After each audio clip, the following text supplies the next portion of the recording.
In this episode, we witness someone go from tightness and control around saying the perfect words, being nearly perfect, to making a mistake and what happens, how we can recover from that mistake. By allowing ourselves to not be perfect, we actually allow ourselves to be real.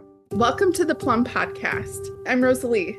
And I'm Sarah. And we are the Plumb Collective. The starting point for this conversation is Lindsay's writing from our free session of Plumb Practice called The Mirror. Lindsay is someone who answered our call for submissions and created a piece of writing from The Mirror and met with Rosalee on Zoom, where Lindsay read her writing aloud, and then they had a conversation about Lindsay's writing. In this conversation, you witnessed me meet Lindsay for the first time in real time. I had spent time with Lindsay's energy during her photo reading several months earlier. During Lindsay's photo reading, the main feelings that I felt were tightness and fear and a need to control the language and the narrative around who Lindsay is. So I was very interested to meet with her over Zoom and to see what had shifted in her energy since her photo reading. I was curious to hear what the mirror had brought out for Lindsay in this specific experience. I don't read the writing before getting on the call. When you hear Lindsay's writing for the first time, it's when I'm hearing it for the first time. I wanted to have that experience of just my response, my reaction, my witness statement, and the questions that came up for me were in the moment, in the feeling of witnessing Lindsay and her words for the first time. This is part one of Rosalee's conversation with Lindsay. And this part focuses on the writing and the conversation that came out of the writing. And part two of this conversation really goes more into the photo reading itself. Hello, how are you? I am doing really well. How are you? I'm good. It's so nice to see you and be with you. I feel like I know you already, but I don't know you at all. So Yeah, I know. I feel the same way. Thank you so much. I'm really excited to be a part of this. thank you for being interested. I'm so glad we can talk about anything. I do want to leave space for you to talk about your reading and your experience. I like the idea of letting the conversation go organically, but I just wanted to say up front that the photo reading process for me was really impactful. I can't say enough how wonderful it was. I felt so seen and understood. You really gave me a lot to think about as I moved from the photo reading to doing the mirror and the entrance. Everything built off of each other. The information has really been positive in my life, and I'm so excited. That's so wonderful. Yay. Okay. Yeah. Well, I love that. I love that is really how Sarah and I designed everything to be. You can start anywhere, it layers and stacks and builds on itself. You can really experience yourself through different perspectives. I'm going to have you start with your bread first and then the meat of your writing, and then I'll have you read your bread again at the end. Okay. Ebbs and flows. My body sways like a tree, but more rhythmic. The marble track is a zigzag with triangular points. It stops and starts, but doesn't go beyond my lips. I want to speak. I want to be heard. I want my voice to matter because I matter. I have to choose my words so carefully. I have to cater my words to the scenario I'm in and the people I'm around. It's so much effort, and most often with little reward. My words are lost or disregarded, even when I've worked to deliver them eloquently and in ways that are engaging. The marble was a beautiful deep purple, inlaid with stars and sparkles. It was derived from the orange-purple orb that encases my energy. It represents all things beautiful. It ebbs and flows, starting and stopping rhythmically down the zigzag track. It's beautiful. It's nearly perfection. And yet it still stopped at my lips, wanting to hear what I have to say. My words, my story matters. I matter. Ebbs and flows. My body sways like a tree, but more rhythmic. The marble track is a zigzag with triangular points. It stops and starts, but doesn't go beyond my lips. I want to speak. I want to be heard. I want my voice to matter because I matter. Thank you for sharing. Yeah. Is there anything that you would like to say about your writing or about the experience? I had the photo reading that you offered me in mind as I was writing this. And essentially, there's so much I have within me that's just bottled up. And you use the perfect metaphor of a tea kettle. It's like I'm just waiting to burst. And so I have all of these words and these thoughts in me that I bottle up inside, or I try and mask or present in a certain way to people, but it's like they're in there, they want to be heard. And so for me, this was really just thinking about how I witness myself, and how even if I'm the only one listening, I will listen to those words because they're important. Absolutely. When you had the experience during the sensuization of seeing this beautiful marble and the track and everything, when it came time to do the self-expression, did you find yourself being careful with your words when you wrote it? The writing was beautiful. It's really beautiful. As you were writing it, did it feel like you were being careful with your words? I definitely would at least hesitate before I wrote stuff down. But then I thought, you know what, I want to be authentic in this experience. And even if it's just word vomit, for lack of a better word, I just wanted to get the words out. So I think especially in doing the bread, and that part of it, I tried to be just really stream of consciousness, let it all out, which was cool that I kind of had that shift within the exercise itself.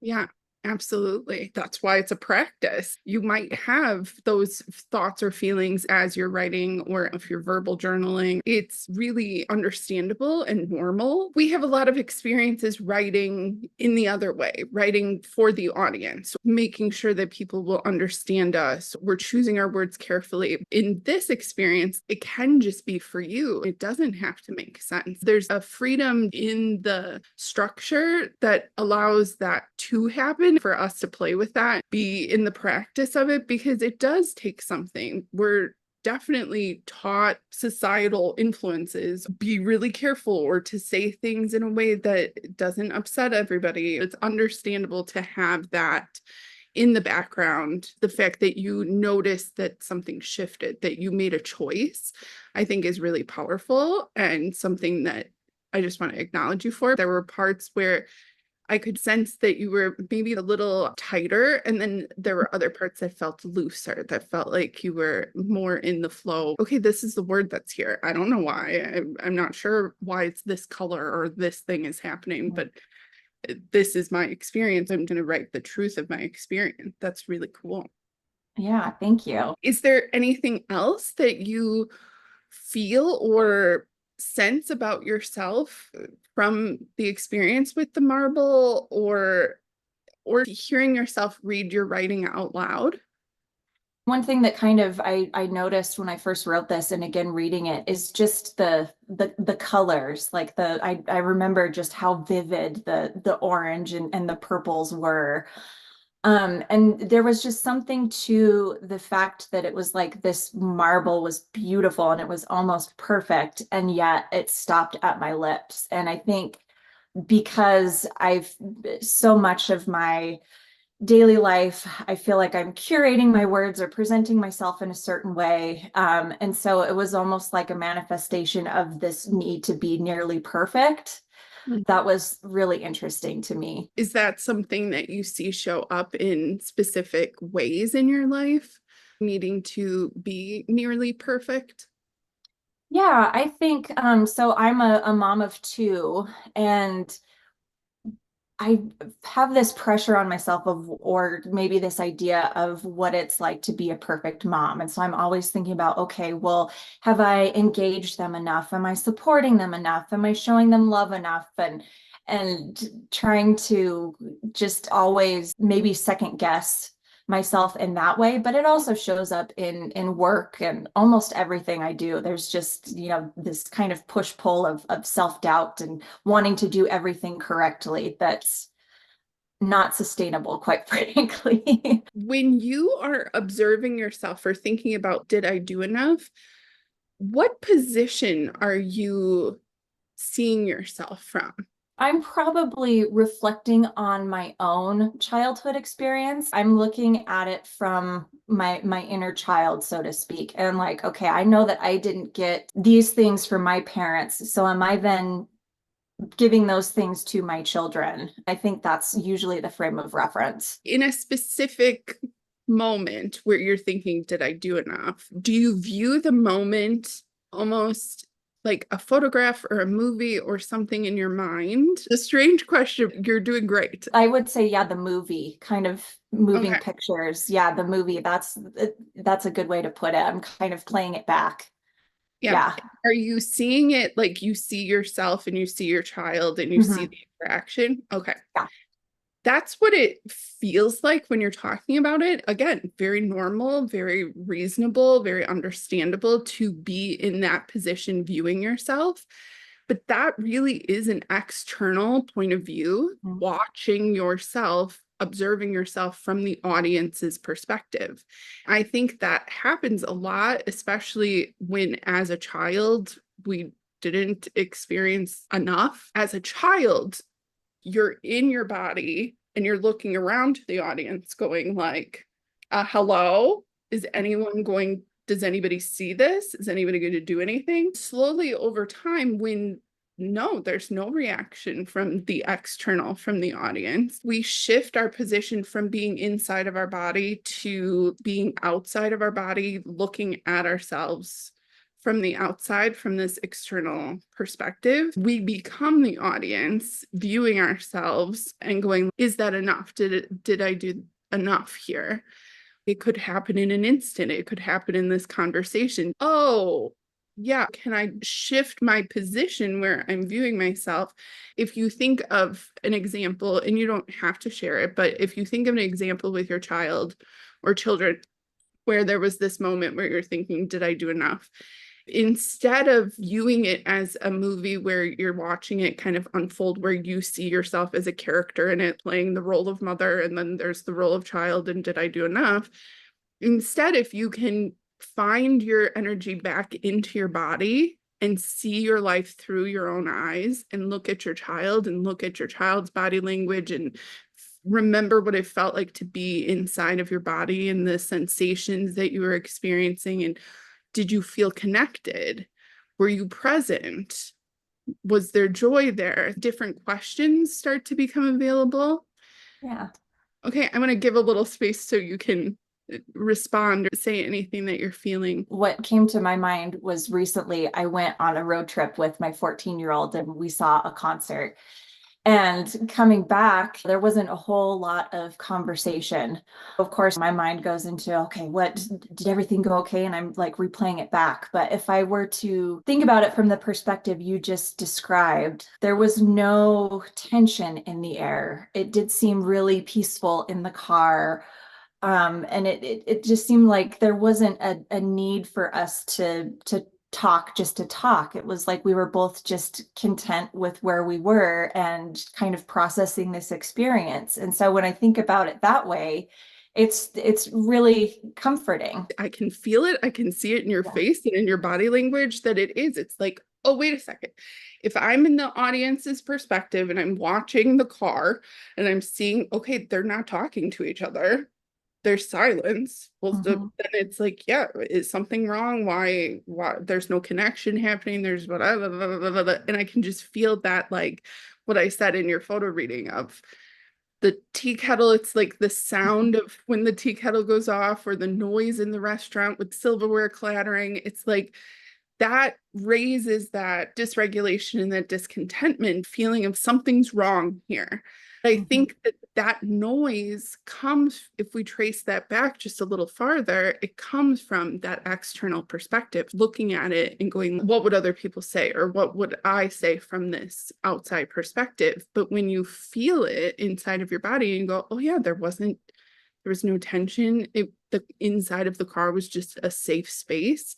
We've been on a road trip. There's been things going on. We went to a concert. There's all this stuff. It's normal, natural, understandable.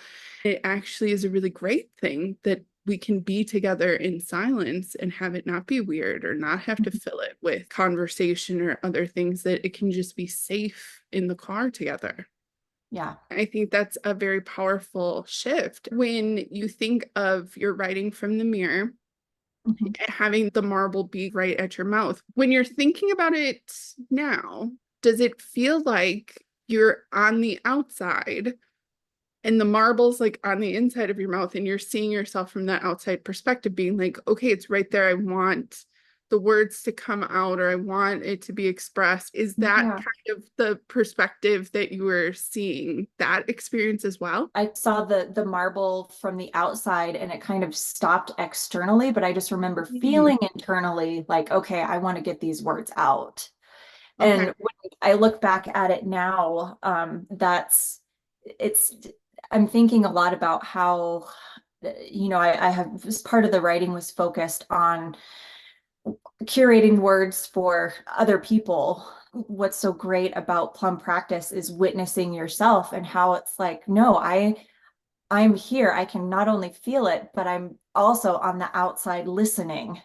I'm the audience that matters type of thing. So I think that's such a just really enlightening and powerful thing to come from this piece of writing. We can see ourselves from many perspectives. Something that felt very strong, specifically for me in your photo reading, was this sense of all of these things that you've taken into account. It almost felt like a checklist. Okay, well, I do this, I do this, I do this. Then that means I'm a good person. Or if I do it like this, and okay, well, then I'm not doing a good job. And I could sense that categorization of your character. I know that I repeated it multiple times throughout your reading. This is not a character assessment of you. This is how you feel in this moment. That isn't who you are all of the time. These feelings, the specifics that you gave now of, am I doing enough with my children and connecting with my children, it seems like a reasonable barometer. Are you a good mother? Are you a good person? Are you doing a good job? That's not actually the scale that you need to be on. It makes sense. And it does feel like sometimes I think when we are trying not to repeat the patterns of the past or carry on generational trauma or our experiences in our childhood. We think, okay, well, I'm not like my parents, or I'm not doing the same thing that was done to me, but it's still connected to that energy. It's still like this, okay, well, I'm not that, so then I'm this, but there's still connective tissue to that. You're finding this within Plum Practice, within yourself, and through the photo reading experience and other things that you're doing, you're seeing, oh, it can actually be how it feels to me, not what it looks like to anybody else, but what it feels like, connecting to your senses and noticing what you said about being in the car, of this feeling of like, oh, it was just peaceful. It was fine. That is a sensory experience versus it's like that's overwhelm. Okay, that's here. I can feel it. I can hear it. I can sense that I'm getting in that tea kettle area. What can I do to release steam? What words can I say, or what can I say to myself that shifts that perspective? Definitely. I think it's shifting that self-talk and also just really getting in touch with like the feelings. And I think that's definitely a new exercise for me. So it'll keep coming with practice. Yeah, absolutely. It's very subtle moments, moment by moment. The sense that I had from your photo reading was very much taking stock, doing the checklist. This is the assessment. It does take something to shift from that as the automatic track. It feels like that has deep grooves and that has served you well. I think that's really how you were able to survive. So it's not, oh, that in swatting that away and getting rid of this thing that helped you. It's noticing it, being aware of it in the moment, going, this is what's happening. I'm taking note of these things. It's all valuable information. It's going another little step. Thinking of it as integrating something into the system that you already have that has helped you to survive to this point, it's honoring all of the ages you ever were. At some point, probably very young, that was the option. That was the path. That was the thing. We're not going to say that that's wrong or blame or shame or do any, because it's not bad. It's worked. It's just not working as well or as effectively or as efficiently. You're wanting to be more connected to yourself, more to know yourself more, and to feel connections with other people. That can only come through sensory experiences of being connected to yourself and then connecting from there. It does feel that positional feeling is really important. If you're looking at yourself from this external perspective, it's 1 degree of separation from who you are, how you feel, what you know, your intuition, your creativity, your instincts. That's all internal. If you're viewing yourself or operating from this external perspective, or even in your writing, choosing your words carefully for the feedback or the feelings of the audience. If you've become a member of the audience, that's okay, that's understandable. In as many moments as you can you choose to come into that position on the inside? It will feel like a choice. It'll feel like, oh, I'm looking at myself from this external perspective. I noticed it. I wasn't even aware of it. So not to, be mad at yourself or beat yourself up or add an extra layer of shame or disappointment on top of it, but to just go, oh, I noticed. Okay, great. I noticed this thing, and now I have a choice. I can continue to be here on the external plane, or I can choose to shift myself into my body. When I'm in my body, then I can actually notice my sensations. And when I notice my sensations, what do I notice from there? It's all just stacking noticing. And that makes it so much easier and more accessible and friendlier to our system than to be like, I was wrong. I did this so bad and that was bad and I shouldn't have done it that way. And I'm so disappointed. And now, grand opening day, I'm a new person and I'm doing it this way and I'm never going to do it like that again. It's like, that's not sustainable. So Right. it's that like gentle shift of being like, it's a practice in noticing. And I'm interested and I'm willing to notice myself. When I notice, then I get to choose. In the moment, it might be too hot or too heavy or too hard. You might go, I don't want to feel those sensations. Allowing yourself the grace and space to also do that, to be like, no, in this moment, I'm choosing the external perspective. That's okay too. There's nothing wrong with it. That's a big message that I felt in your photo reading, and I feel I want to share again with you now. None of it's wrong. None of it's bad.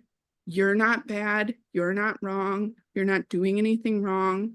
You are enough as is, as you are. If you change nothing, you are enough.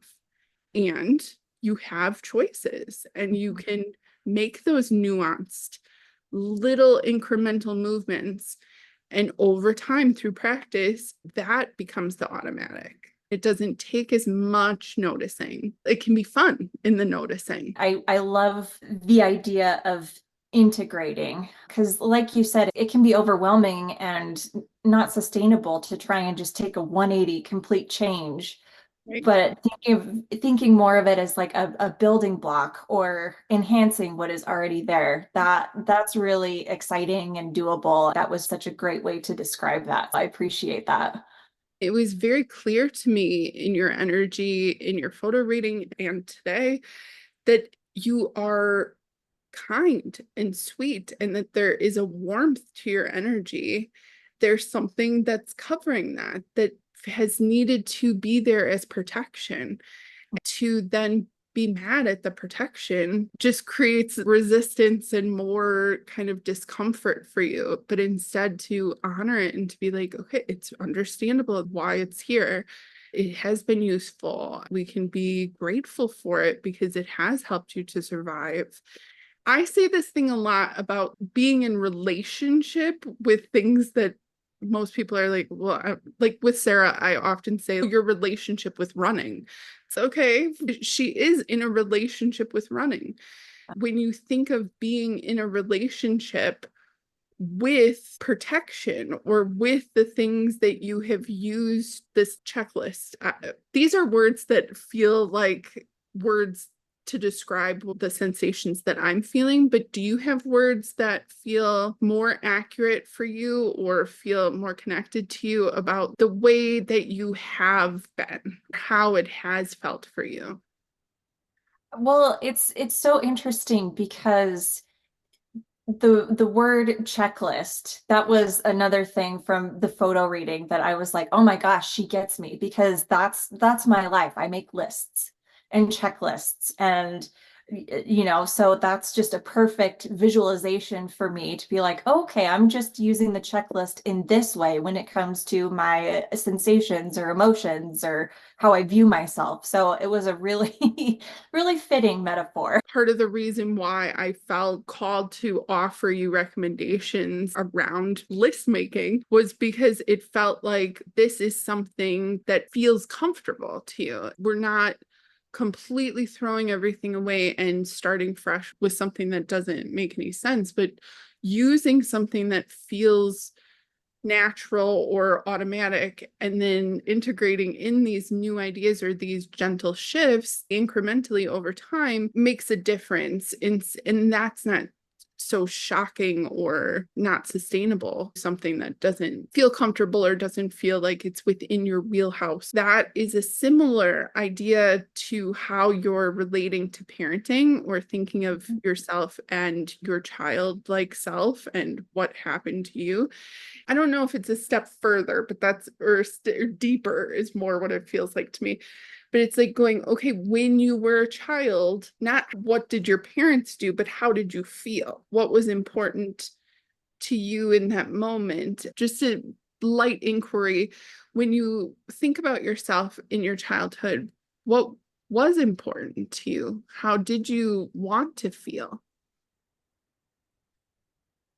Important, and maybe like distinguished, because I had a pretty big family, lots of siblings. And so I felt a lot of times like I got lost in the shuffle. So I think that's kind of the distinguishing factor. But really quick, I just want to apologize for misgendering you. I know that you are non-binary, and so I should have said they understand me. So I'm very sorry about that. Thanks. I appreciate it. That makes sense to want to be special, want to be Mm. seen, want to be known as your own independent, not just one of the children, but Lindsay. Yeah. And it's like that. So is that something that your heart desires now? Yeah, absolutely. It's still very much there. What distinguishes you? What has you feel set apart?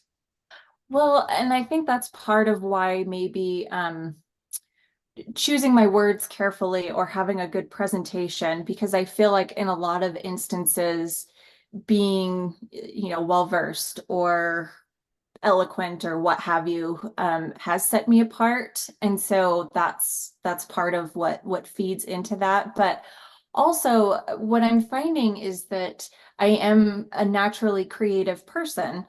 And that's kind of been stifled as I get older. As I get back in touch with that side of myself, honor that, then maybe it'll just inherently become something that spills out externally as well. Are there areas of interest when it comes to creativity that you find yourself drawn to?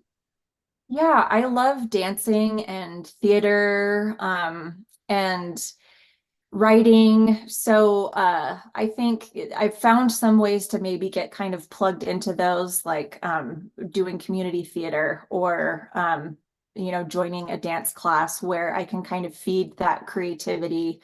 And then that might help also with connecting with other people, which is kind of what was my big question that I submitted with my photo reading. There's lots of parts from your photo reading that stood out to me, but listening to it again in preparation for this call, I was hearing myself say, if you were to join something because you thought, oh, this would be a good way to meet people, but you're not really that interested in it, then it's like building the foundation of that relationship on something that's false. But to join something or engage with something that actually lights you up, that feels exciting to you, and that you just enjoy the experience of, not thinking about connecting with anybody else, but just in the connection of yourself, there's a natural magnetism that grows from that spark of interest. And so I think that's really interesting and cool to be exploring the things that you feel excited about. Yeah, I did appreciate that you talked about that in the photo reading, because in the past, I have been apt to join things or, try and find connection in places where it just didn't make sense. And so just being able to reflect and think, okay, is this something that I really want to do? Has been helpful in that journey.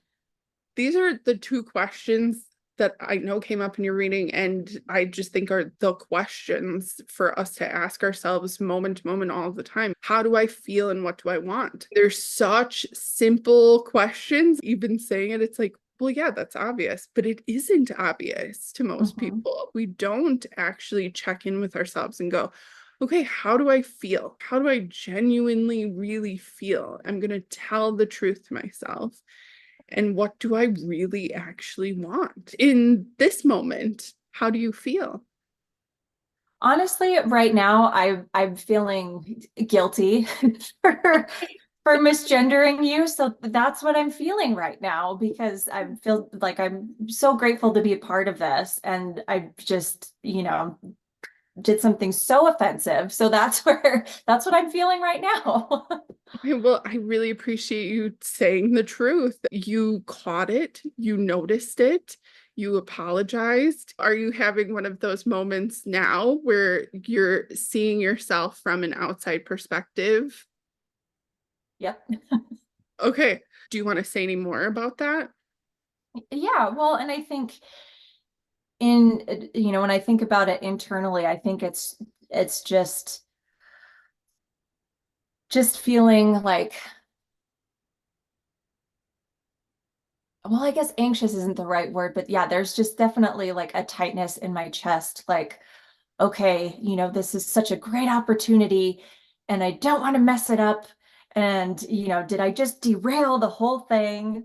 And externally, it's like, well, you're an asshole. Look what you just did. So, and like you said, that's judging the judgment on how I'm feeling right now. And so that's another thing that I'll have to practice, is just naming that and feeling it and experiencing it without that judgment. Like, this is just where you are right now.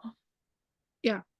Yeah. From my perspective, people on a daily basis misgender me, often in ways that are really intended to be cruel. I unfortunately have a lot of experience with that. I have to manage what that feels like. When you said she, I caught it, I felt it. To me, in the moment, felt like, okay, that was it. If I go a bit deeper, it's, do you not actually see me as a genderless person? Do you see me as a woman or a girl or as a she or a her or whatever? That is a bummer, but it also isn't actually about me and my gender and my expression. I'm saying you in this moment, but the universal you. If somebody uses she or her for me, they're not seeing me fully for who I am. They're missing out on the fullness of who I am as a person and how I feel. The language of misgendering me. Technically, yeah, I mean, that is sure. Yeah, that's what happened. But if I know who, so this is, I mean, everything's a teaching moment for me, I guess. I know who I am. I know how I feel. The word that feels the most true for me would be they. The fact that you used a word that doesn't feel true to me, like I said, it's a bummer. It wasn't something for me that felt I needed to correct you in that moment or point to or stop what we're doing. And this isn't derailing. I think this is an important example of how you feel. I could see a difference in your energy, a feeling of tighter sensation to something where you just kind of exhaled and were like, like I screwed up. I was trying. This is a great opportunity and I messed it up and now I feel like I derailed the whole thing and ugh, and I was trying so hard to, like I can feel Mhm. that. Yeah. And maybe this happened so that you could have this example. You didn't have to try hard. You didn't have to be careful with your words. You can make a mistake, notice that you made a mistake and correct the mistake. I'm not going to hold it against you. It isn't your character forever. This is who Lindsay is, a misgendering asshole, I think is the word you Yep, it was. like, no, but that is an example of what you do to yourself that Mhm. you don't have to do to yourself.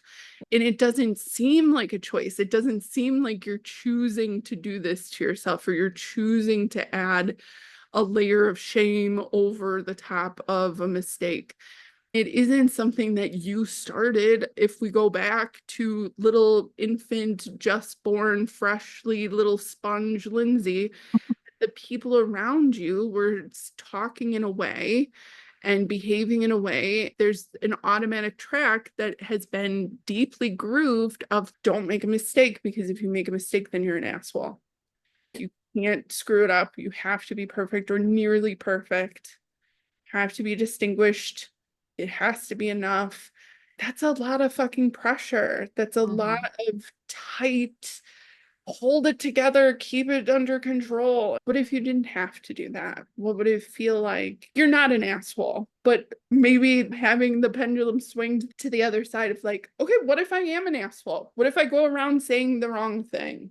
What Mhm. would that be so bad? I know you don't want to hurt people and all of that, Right. but sometimes the fear of it takes us out of the experience. I'm glad that you were like, oh, this is a great opportunity, but I want it to feel like this is a great opportunity to connect, to have fun, Mhm. to have a conversation, not that you could say or do anything that would screw it up or would ruin it. It's like, this is an opportunity to connect, and I want to connect to the real you, how you really feel the sensations. I think that's possible now because this happened. I appreciate that, and it is really, yeah, just a lot to notice. And one thing that you pointed out in my reading too was just feeling the feelings and not getting close to feeling them and then either stuffing them away or like backing away from them. No, feel it and notice it, verbalize it. Don't put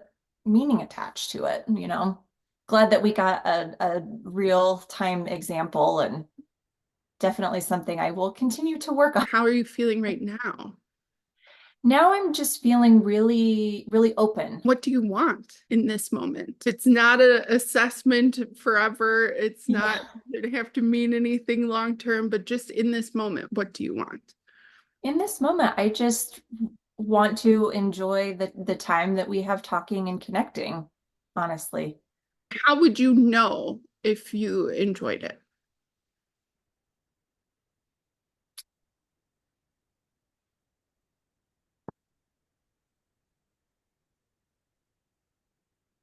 The feeling of like not having the tenseness or the pressure, and honestly just feeling like calm and free and open. That's what I feel right now. I would say that I am enjoying it because that's that's where I'm at this moment. That's really great. Yeah. Yeah. Very cool. Is there anything else that you would like to say specifically about your writing or about the experience with the mirror? I also want to ask you more about your photo readings, but if there's anything else that you'd like to say about your writing, I want to give you an opportunity for that as well. And maybe not this specific piece of writing, but I know that you and Sarah have talked about this on the podcast. But what is so great about the Plum Collective, whether you're doing the mirror or in my case, doing the entrance, it's that doing this exercise multiple times and having a different experience each time has just been so eye-opening for me. It's just amazing how like the writing can change based on how you're feeling. It is really such a fun way to get to know yourself and getting deep into those feelings and sensations. And so I just can't say enough good things about it, honestly. Oh, that's so great. that has been a real intentional choice that we made. You could do this recording over and over again, and you will have a different experience every single time. The mirror stays the same, but you're going to be different. You're going to be in a different mood. There's going to be different things going on. You can see yourself clearer through this thing that stays the same, and then you're different. You get to build a collection over time. Through that stacking, are there things that you're starting to notice about yourself? Yeah, definitely. You mentioned it earlier in our conversation. One kind of common thread that I have found is whether it's the fear of saying the wrong thing or writing the wrong thing, fear of what I'm starting to feel. Fear has been kind of a common thread that I've noticed, and something that it's like, okay, I need to try and understand where this fear is coming from, and maybe what I need to get over that fear so that I can really just dig deep and witness myself and get to know myself on a more deep level. You said several things that are interesting to me. To hear part 2 of this conversation and all of the interesting things that Rosalee heard in what Lindsay said unfold, tune in to part 2 of this conversation. Join us next week where we reframe fear into sensation and response, not something that we're interested in getting rid of or moving on from, but something that we're building a relationship with so that we understand the signals that fear is showing us. Check out the description box of this episode where we'll include links to book your own Plum Point intuitive photo reading, join the Plum Practice membership, or get the free Plum Practice series of The Mirror. Tune in next week for part 2 of the conversation with Lindsay. In every episode of the Plum podcast, we express ourselves authentically and we create the space for you to do the same.